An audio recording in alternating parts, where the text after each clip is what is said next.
Ribuan pelajar di Kabupaten Gayo Lues dari jenjang sekolah dasar hingga sekolah menengah atas mendapatkan beasiswa program Indonesia Pintar atau PIP.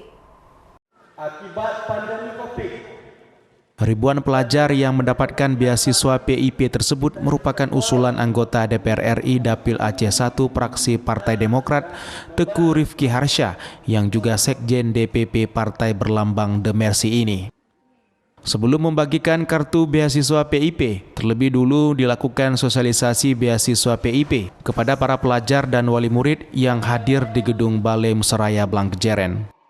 Di sela-sela pembagian kartu beasiswa PIP ini, Aidil Mas Hendra yang merupakan tenaga ahli Teguh Rifki Harsha menjelaskan para pelajar yang mendapatkan beasiswa program Indonesia Pintar untuk Kabupaten Gayo Lues sebanyak 1.300 lebih. Jumlah tersebut sedikit lebih banyak jika dibandingkan dari tahun-tahun sebelumnya. Itu ada 1.300 lebih juga hari ini yang penerima beasiswanya.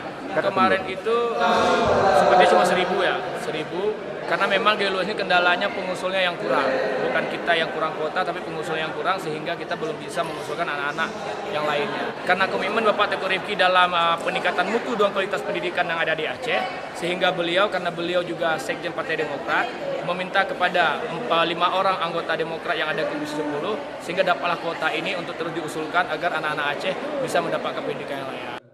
Di tempat yang sama, Ketua DPC Partai Demokrat Kabupaten Gayo Lues, Rajudin, mengucapkan terima kasih kepada Teguh Rifki Harsha yang sudah mengusulkan beasiswa PIP melalui Kemendikbudristek RI, sehingga ribuan pelajar Gayo Lues dari setiap jenjang bisa mendapatkan beasiswa tersebut. Terlebih tahun ini, jumlah pelajar penerima beasiswa PIP di Gayo Lues meningkat jika dibandingkan dengan tahun-tahun sebelumnya. Kita mengucapkan terima kasih karena di tahun-tahun yang sebelumnya telah diberikan, juga tahun ini telah diberikan, bahkan meningkat dari tahun yang lalu.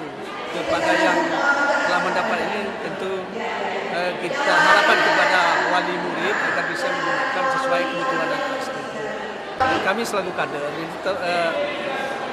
Melihat reaksi dari masyarakat ini sangat membantu kepada siswa, kepada wali murid yang selama ini kan kehidupan di Gayo Lues ini kan bermacam, ada yang nggak mampu, jadi terutama yang nggak mampu ini sangat membantu wali untuk bantuan dari PIP ini. Selain ketua, pengurus partai dan kader Partai Demokrat Gayo Lues, kegiatan tersebut juga dihadiri perwakilan Kepala Dinas Pendidikan setempat, para wali murid dan siswa-siswi dari semua jenjangnya. Dari Kabupaten Gayo Lues, Dosaino iNews melaporkan.